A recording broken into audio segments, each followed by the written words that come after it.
Back here, 615 sessions on the AtoZ Sports Digital Network. Cousin Sal is today's guest.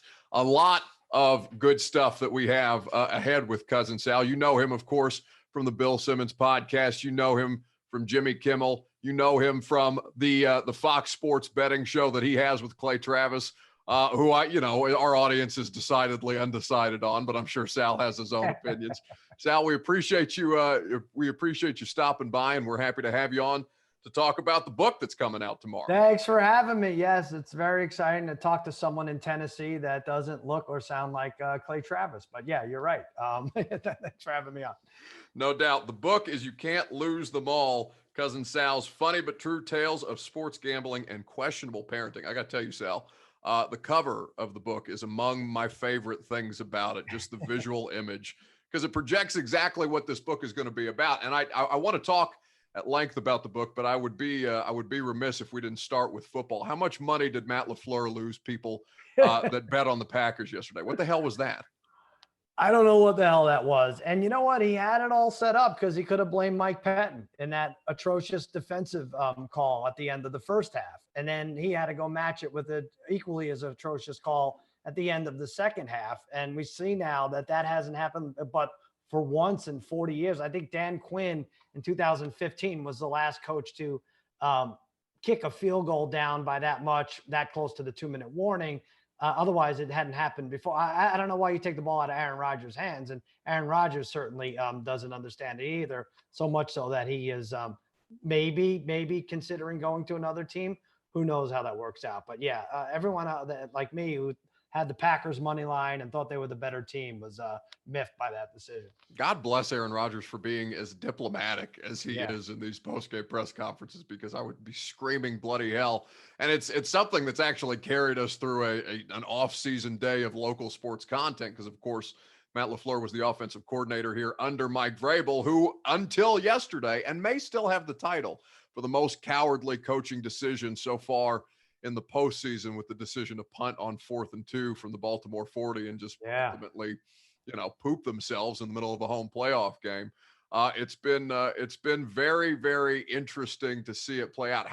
I guess betting this NFL season from the perspective of somebody who doesn't bet, given that I cover one of the teams that most people bet on here locally. Yeah. What has it kind of been like to bet through this season with all the different unknowns that not just COVID has brought about, but all the circumstances that surrounding it, whether a game is going to be postponed, played on a Tuesday night, played on a Wednesday night, you don't know what the hell's going to happen. Yeah, luckily, the players involved, and if there are scratches, late scratches. College was tougher, and especially your Tennessee Volunteers, like you would see.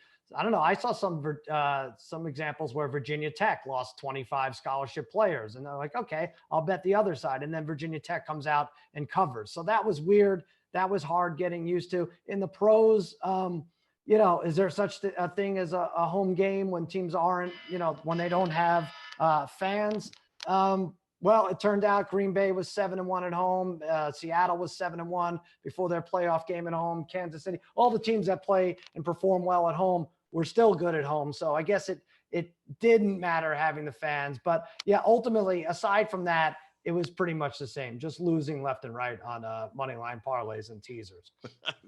Vegas got to make their money somehow, which I'm sure you can hear all about when you order You Can't Lose Them All, Cousin Sal's book, that will be available tomorrow as we tape this podcast on a Monday night. I started in on the book last week when they sent it to me, Sal, and there's so much in there that I don't want to give away for the people that need to go out and buy this book and read it. But just, I guess, from a larger standpoint, when you choose to write a book, people write them for any variety of reasons. Why did you choose to write this book at the time that you put it out?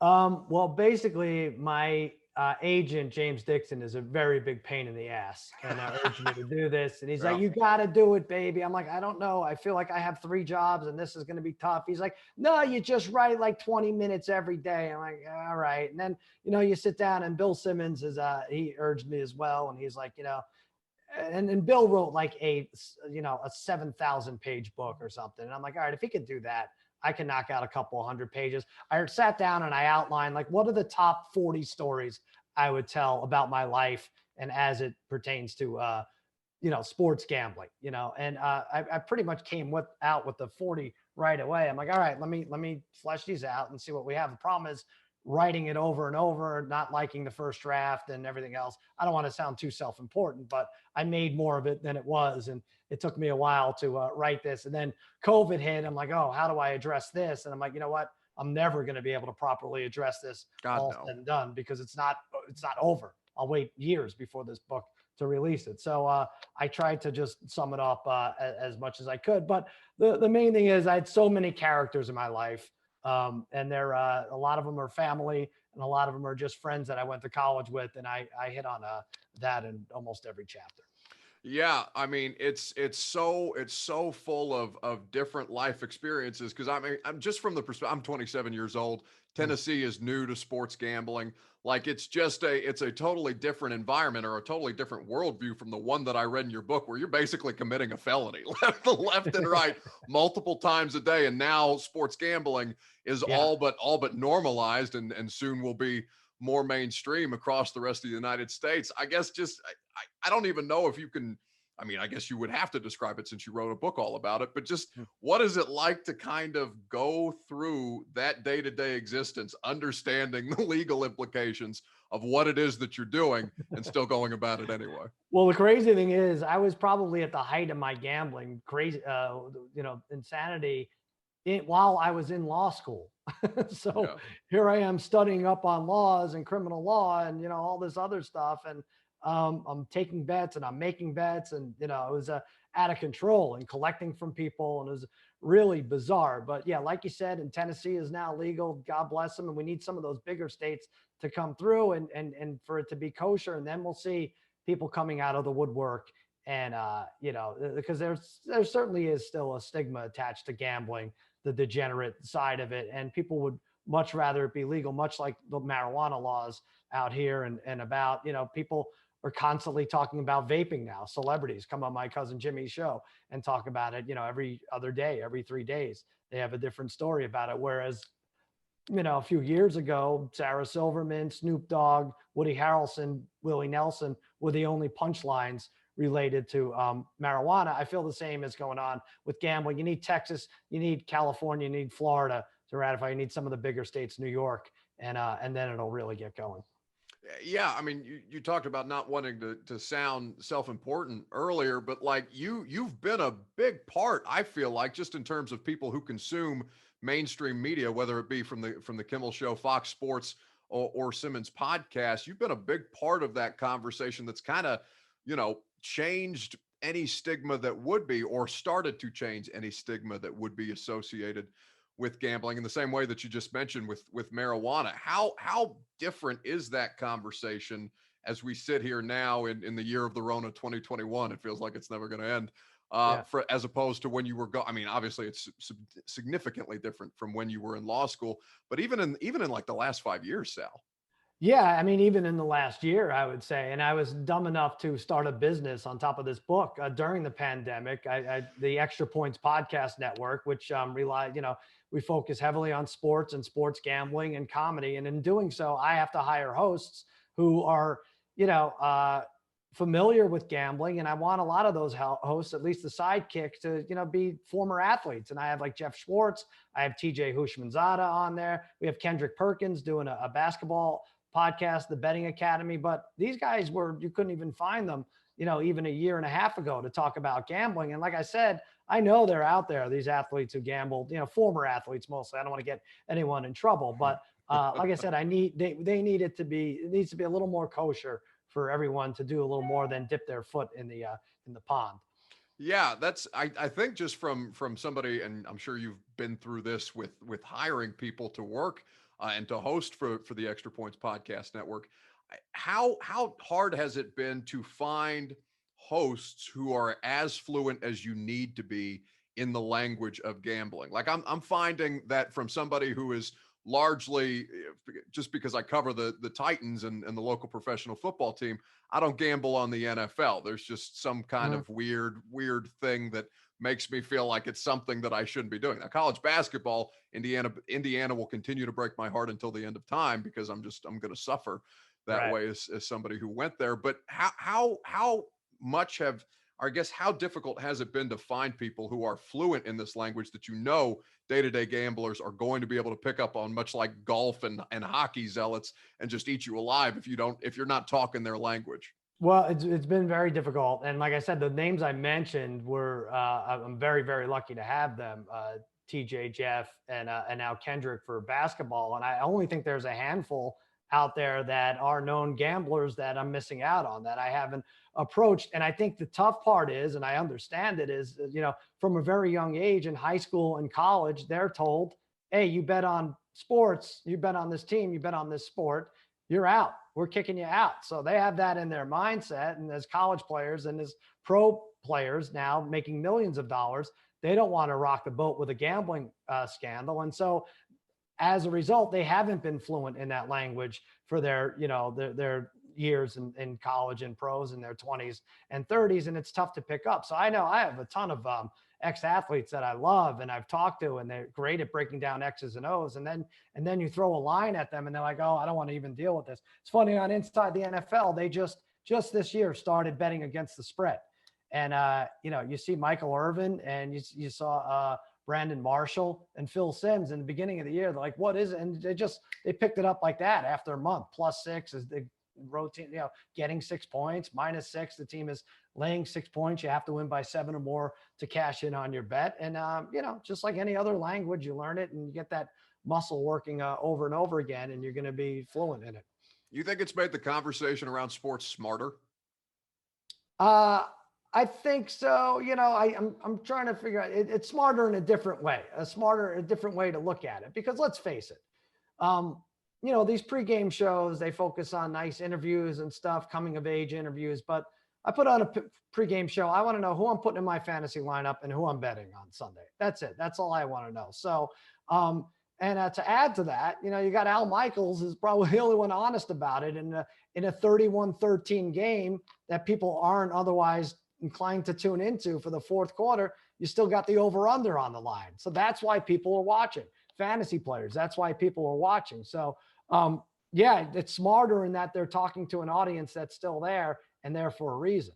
Yeah, without question. I have to ask what we're too far away from the Super Bowl to get like a legitimate read on it, although I guess nothing's going to change outside of hopefully Patrick Mahomes getting healthy, even though it didn't seem to matter yesterday. Right. Your favorite Super Bowl prop bet as of right now, 2 Mondays before the Super Bowl, what is it?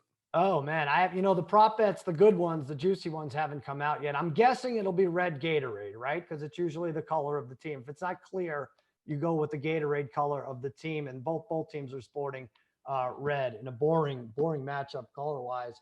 I haven't seen the national anthem props or anything like that. I got to tell you, Travis Kelce, whatever his over-under is for receptions, and it was 7.5 on Sunday, and he killed it. He had 8 with 6 minutes left in the second quarter. That guy's a monster, and there's just no covering him. I know Tampa Bay has speedy backs, and Winfield will probably return, but whatever that over-under is, it's probably around 6.5, 7. I'm going to go over with it. It's crazy the way that they just, you can't let both Tyreek Hill and Travis Kelce beat you, and they just absolutely find a way to let both of those guys club your secondary in a way. I can't figure. I wish that I wasn't bored by how great the Chiefs are. Like I cannot get enough of watching them. Now in the book, You Can't Lose Them All, which will be available on Amazon and wherever books are sold tomorrow. Of course, you have a story in there about how you went about telling your wife that you actually bet your house. Now, I'm not going to ask you for a figure, but is the house, the betting of the house, the most that you've bet on one week?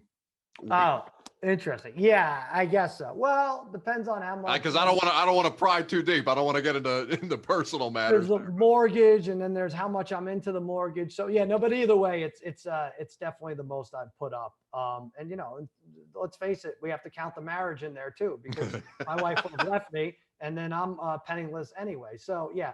So what happens every March, or the last few Marches, not last March, obviously, for March Madness, I put up my house. I risk my house for anyone who can fill out a perfect bracket for the NCAA tournament. Now, you know this, Buck. This is an impossible feat, right? So that I'm so confident that I don't even take out insurance on this. Like for a couple $1,000s, I can get insurance to pay for what the downfall would be here. But I'm like, nah, no one's doing it. And I've done this a few times, and so far, like, no one's gotten to the second day. I guess they've gotten to Saturday. So there's Thursday, Friday, and then a few people have gotten to Saturday and they lose on the first or second game Saturday. So just a bloodbath.